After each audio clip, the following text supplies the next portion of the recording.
We know. If people want to wear a mask, that is okay. These are the things we know that prevent you from speaking moistly. Speaking moistly. Keep 2 meters apart. Speaking moistly. Welcome, everybody, to Speaking Moistly. It is myself, Greg Wycliffe, and, of course, the one and only, the Mark Paralavis. How are you doing today, sir? That's how I go now, but the Mark Paralavis. That's what people call me. One and only, Mark Paralavis. Indeed.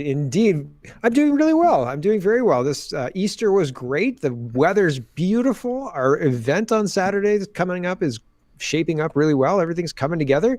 I feel like this spring is going to be way better than all those COVID springs, the last couple of COVID springs. Things are looking up. I think you're absolutely right. And while we're talking about that, there we go. Smooth. This Saturday. Tickets only $50 for Speaking Moistly Live, talking about the failing healthcare system. Really excited for this. Dr. Patrick Phillips will be there. Sarah C. from Frontline Nurses, Scarlett Martin, the paramedic. And yeah, we're going to talk about everything from gender ideology to, of course, everything that's gone on over the past 3 years. And should be really exciting. Of course, Mark and myself will be moderating, but you can go to CanadaPoli.com/event to check that out. There are still tickets available, and the location's in Mississauga. So, yeah. Lots of fun. The insider stories as well. And I always find it interesting to hear sometimes the reality on the ground is not what you would expect. You think, healthcare workers, there's lots of opportunities out there, et cetera, et cetera. But the insider stories and what's going on in our healthcare system, it's pretty interesting, scary, worthwhile to sit down and listen to what's going on. And there'll be meet and greet. There'll be time afterwards for questions and things like that as well. So it should be lots of fun. Yeah, absolutely. And with that, let's get into the rats. The rats escaping the sinking ship here of the Pierre Elliott Trudeau Foundation. So we'll just start with this tweet here to get people up to speed. If you haven't heard it yet, why should the board and CEO resign and not Justin Trudeau? He was still involved in the Trudeau Foundation when this bribe from the Chinese government was accepted, and this article proves it. It was made in June of 2014 before Justin recused himself. So for those who don't know, the entire board of the Pierre Elliott Trudeau Foundation has resigned. Pretty wild. And the CEO, the president, CEO, they resigned as well. They've got a skeleton crew who stayed on because in order to have a corporation, you need like a board of directors. So there's a couple of people who are still staying on. So it's not defunct. The foundation still exists, but all of the volunteer board and the president, CEO all walked out this morning, and they posted an article on the Pierre Elliott Trudeau website, foundation website. Pretty wild stuff. And do you think this is something to do with the CSIS leaker? Not necessarily that the CSIS leaker caused directly, but something like, is this fallout from the leaks? Is this fallout from finding out that Trudeau's heavily influenced and our elections are heavily influenced by CCP Chinese influence? Do you think? I mean, it certainly is, what's the reason given, right? It's certainly... They say the politicization of the whole thing became untenable. So I'm going to bring it up. Statement from Pierre Elliott Trudeau. Sorry, this right here? I don't know if you have it. Yeah, that's it. Yeah, it says at the Statement bottom. Statement from the Pierre Elliott Trudeau Foundation, resignation of the board and directors, the president and CEO. In recent weeks, the political climate surrounding a donation received by the foundation in 2016 was put a great deal of pressure on the foundation's management and volunteer board of directors, as well as our staff and community. The circumstances created by the politicization of the foundation have made it impossible to continue with the status quo, and the volunteer board of directors has resigned, as has the president and CEO. So they're saying the Chinese influence, the politicization, and I was saying on my show today talking about this, have people been trolling these people? I can't imagine it. Like sometimes the MPs get trolled, calling them Chinese communists, etc. Other people than me. And it's noticeable. There are a lot of people doing that, but I can't imagine the board of the Pierre Elliott Trudeau Foundation being trolled like that. Do you think so? Or is that something that's going on? Do you think that they're feeling pressure like that? Or where is the pressure coming from? I think it's effing hilarious. Sure. It is to be a part of this foundation and say, we couldn't take the politicization. It's like, really? We didn't realize. Really? You couldn't deal with things being politicized.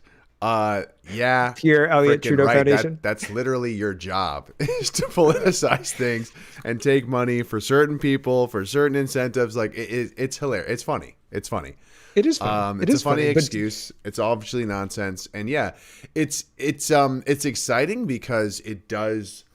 I mean, we've since this sort of Chinese interference has become much more prevalent in the news cycle.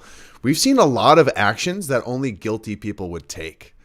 I'm trying to think of the other ones, but other people resigning, censoring free speech. Yeah. Yeah. That's the bad guy usually in the movie, right? He's like got diabolical evil hands and he's like, I'm going to censor free speech. And then the good guy comes in. He's like, you can't do that. We're on the bad guy side now. They're like, we have to. It's really important. There's a lot of actions that guilty people would take going on here. But I mean, I feel like it's more of the same in that it's the public gets a tiny little drip of what is happening. We believe there might be Chinese interference, and it's like, okay, well, what happened? What are the details? And it's like, we don't know. It's just a stone wall. It's just a big brick wall. Oh, some people just ran out the back of the building. It's like, well, what's going on in there? It's like, well, you're not going to find out probably for years, maybe, if you're lucky. So just don't worry about it. And it's frustrating. It is. The classic, we don't comment on open investigations or something like that. And you're like, wait, what? Open investigation? Yeah, we all have questions. It's an open investigation in the public's eye too. And it is frustrating. And I think it's done to stall. I don't know. One of the other things that is the hallmark of these distractions and these scandals is that there doesn't appear to be, other than the obvious connection that our prime minister's last name is Trudeau, and he was involved in the Trudeau Foundation when this bribe came in.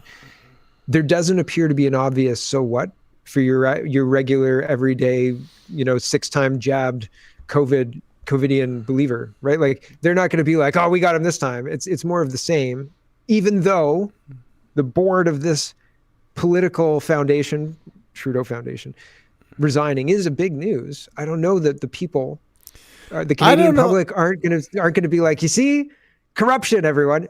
I don't know that that's going to be ergo. The conclusion people make. I hope it is, but I'm not seeing that. I feel like that mentality is such a waste of time. And trust me, I've been in that mentality for a long time. No, listen, but it's the mentality of this. It's like this hypothetical liberal in your head, like this hypothetical leftist, this hypothetical person who is not brainwashed by the media and is actually thinking critically and is thinking, something weird's going on here. And the thing is like, if you're like that, you are not brainwashed anymore and you're already looking into it. You know what I mean? Like I just feel like this sort of behavior is designed for the sleepy normie where it's like, oh, well, corruption, but people resigned. So that means I took care of it. But Trudeau is ruthless with his ability to keep hold of power, and he's very good at changing the channel. And so when Trudeau prorogues Parliament to stop the conversation or takes control of the government, last week voted for an inquiry, the government overrode the minority part that's controlling the government and said 170 odd votes, 172 I think votes, that we have to have a public inquiry. They voted for that in the House of Commons last week. And Jagmeet Singh tweeted out, there has to be a public inquiry. And there hasn't been a public inquiry yet. They said, oh yeah, when the rapporteur says there's going to be a public inquiry, that's when we'll get a public inquiry. So I'm trying to respond to that reality, to that part of what's going on, in that unless we are at the gates like France is, I don't know that this government, and I mean, look at Macron. He's not even been deposed. Like, did you see what's going on in France? I heard they burned down his favorite restaurant in France. Did you really? I hadn't heard that. That's amazing. Yeah, I heard that one last night. Yeah. But I saw clips that's too. And terrible. It's that's awful for the business, right? Because if that business is great, and then but screw Macron. That's super I don't know. Missing What's the forest word? for the trees there? Spiteful? Maybe not petty, but like, the protesters are like, we are so serious right now. We will get him. Yeah, we will get him. Get that restaurant. Oh, your favorite soup was there? Yeah, now it's a pile of ashes. So maybe you should listen to us. Yeah. Yeah, we liked France too, and now it's a pile of ashes. So I feel like we being the public, and you and I representing a more awake segment of the public, but the public isn't angry yet.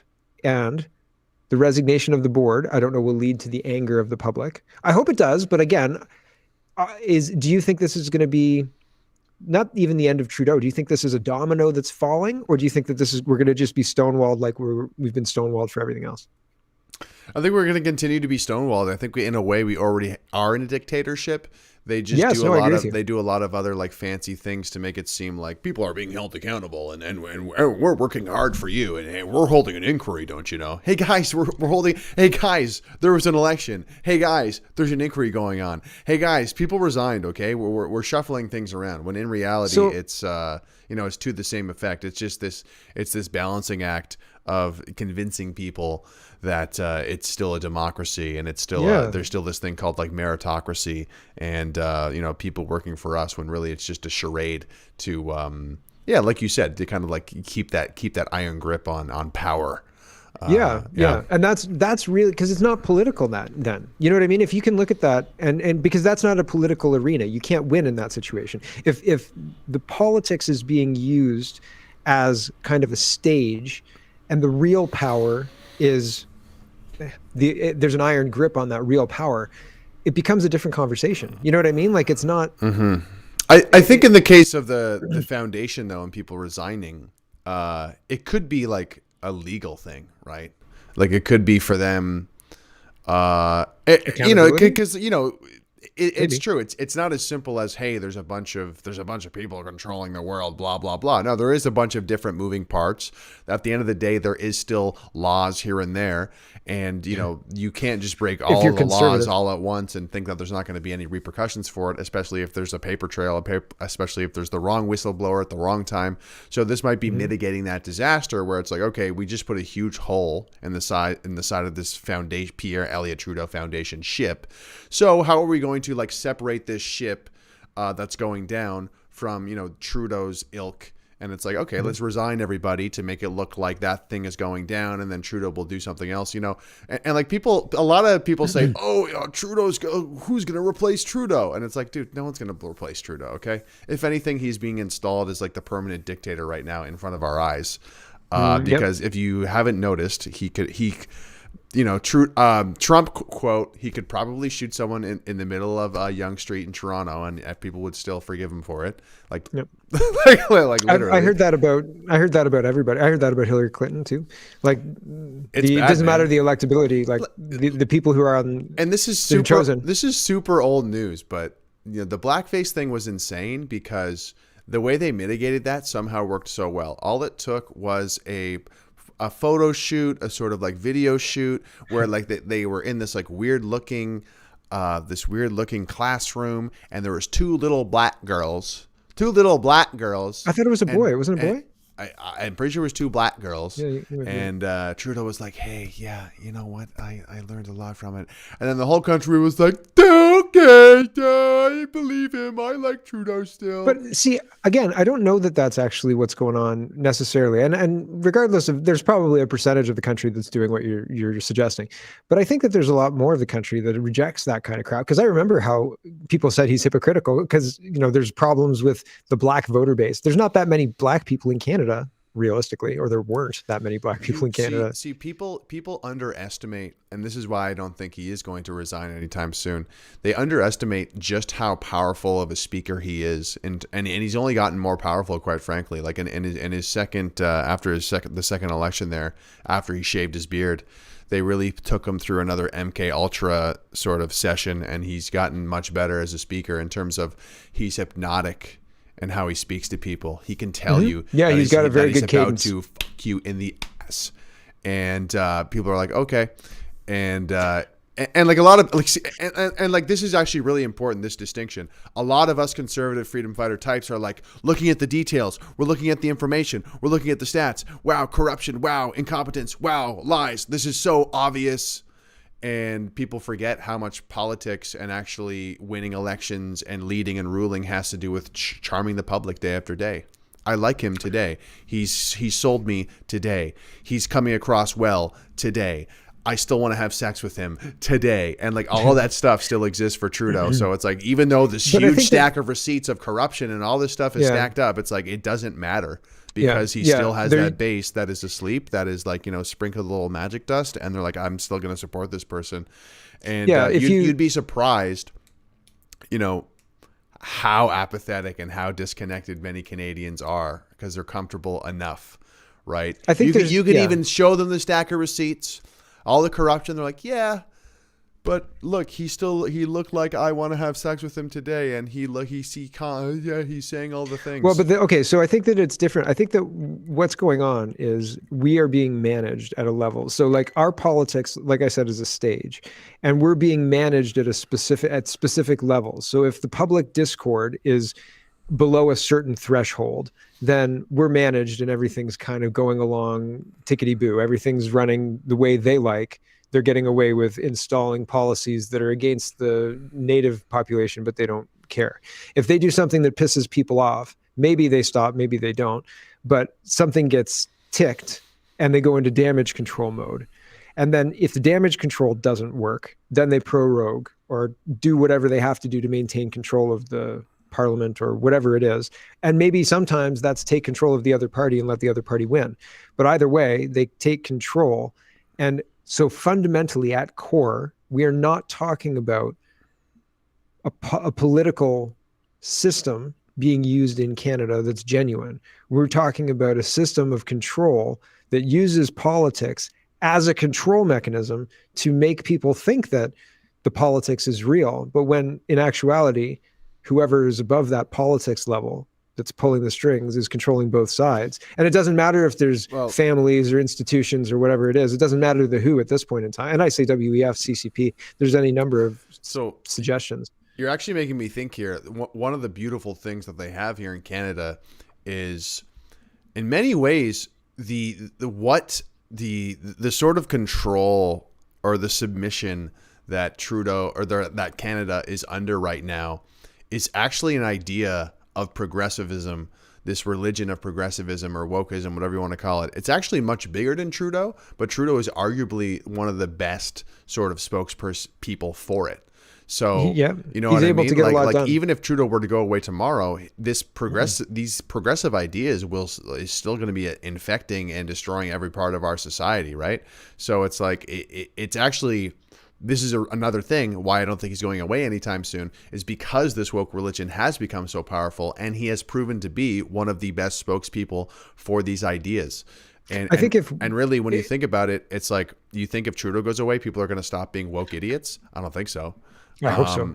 I think the demise of woke will also bring about the demise of politicians like Trudeau, because they do ascribe to it. And you're right, he is one of the high woke priests around. Yeah, he embodies the ideology like perfectly. Yeah. Well, except that he's a complete hypocrite. Including the irony of it, and including like the absurdity of it. Yeah, right. Hey, I am a rich white guy who has been privileged his entire life. Black Lives Matter. Listen to me, yeah. But should we do the Mulvaney stuff, or let's do the Mulvaney stuff? Yeah, I'm sure. People will want to see. Oh yeah, we've got 4 minutes left. This is insufferable. This is an Olay ad. Oh God. Oh, are we gonna play it? Brace yourselves. No, just give it like 10 seconds. Just let's kind of. It's the worst. That's probably it. I'm glad I was it muted or no? That's just muted. My way. Getting sun, That's enough. I'm going crazy. Olay, oh slay. I mean, can you say predator? Right? Why are we seeing this person everywhere? It's creepy. Apparently, a lot of people are upset at, Dylan's everywhere. This Dylan person's everywhere. It's like, it's the brands. It's the brands who are taking him on everywhere. I don't know about that. He was a Price is Right contestant in 2018. And he was also, I think he's like in a Big Brother or something like that. He was selected. Somebody's been grooming this guy for a little while in anticipation of something like this. And I'm not saying that necessarily A plus B equals the current incarnation of Dylan, whatever his face is. One of the things that bothers me about it as well is the fact that he talks about, like, he's a 30-year-old man at least, right? It's clearly, he's not 25, like he's on the other side of 30. And he's talking about girlhood. What? And if you're in a Bud Light commercial, previously for frat culture, if you were in a Bud Light commercial, you were a hot 24-year-old or a hot 23-year-old. Dylan, what's his face, isn't any of those things. He's not young at all. So like, and it's very rare. I mean, when was the last time, how old was Cindy Crawford in her last beer ad? Or how old was, a formidable model in their last beer ad? They're not running 35-year-old models in the beer ads. Right, but back to all the different brands. I mean, are all these brands talking with one another? Why are they all hiring the same person? Or maybe their logic is, this person's really hot right now, I want them to see our ad, even if they love or hate this person. James Lindsay breaks down the ESG incentive for it. What? James Lindsay, do you know who James Lindsay is? I believe so, yeah. So he worked with Boghossian to get Mein Kampf printed in scientific papers, taking out Jews and replacing it with white people, basically. Right. But he's a doctor, and he talks about Marxist theory, and he's connected Marxist theory, et cetera, to the current, like, what's going on, right? And what did I say? What did I say it was? What was something ESG? You said so all the brands. So in order to get their environment, social, and I can't remember what G stands for, scores higher, they are hiring this trans person to kowtow to the ESG demands of BlackRock, Vanguard, and their ownership. Basically, it's the ownership of the brands that are demanding it. Well, there you go. So like that's exactly what I mean. This has to do with this weird sort of, quite frankly, globalist agenda. That's what I mean. Being more woke and progressive. Yeah. So it's like, oh, sure, we'll just use him, get our quota in, get our ESG quota in, and although did you see the? Yep. Did you see the interview with the VP of Bud Light who talked about hiring Mulvaney? I did not watch that interview. You didn't? It's like a minute. It's a minute and a half or 2 minutes, and it's so worth it. It's so worth it because she says, "Oh, they're fratty and out of touch," and she wanted to update them and put an ad out that appeals to both men and women. It's like you put somebody up. Of course, it's right. Fratty. I mean, it's a beer brand. What are you talking about? Yeah, they're playing beer pong. That's what they want to do with your beer, and now they don't want anything to do with your beer. Moron. Yeah, no. I hope it tanks. Me too. I hope Bud Light tanks. Yeah. But it's pretty wild. It's 3:00. Do you have to go now or what? I do have to go. I don't think we have time for the last one. So maybe we'll tack it on to the end of our event on Saturday. I can't believe like next week it'll be over. People will be saying, "Oh, I missed it," or "It was such a great event. I'm glad I went." Yeah, and for those who still want to make it, it's in Mississauga. It's this Saturday. Tickets are at CanadaPoli.com/event. Dr. Patrick Phillips, Sarah C. from Frontline Nurses, Scarlett Martin, a paramedic. We're going to talk about the failing healthcare system, gender ideology, lockdowns, and all. That's this Saturday, the 15th. Starts at 6:00. I'm excited for it, man. Should be very, very fun. It should be fun. And for everything else, anything else about me, you can go to gregwycliffe.com. Nailed it. You can find my stuff at CanadaPoli.com. And thanks for watching, everybody. Amazing. Talk to you guys soon. The things we know that prevent you from speaking moistly. Speaking moistly. Keep 2 meters apart. Speaking moistly. Speaking moistly. Keep 2 meters apart. Speaking moistly.